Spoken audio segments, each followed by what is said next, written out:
আজকে বন্ধ করে দিয়েছে। আমরা বলতে চাই আমরা একসাথে লড়াই করেছি আবার সুষ্ঠু নির্বাচনের জন্য। আপনারা এখন ভয় পাচ্ছেন কেন?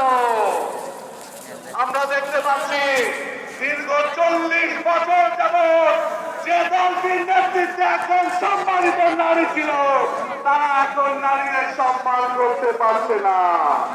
তারা আমাদের নারীকে অপমান করছে, আমাদের মা বোনদেরকে হেনস্থা করছে।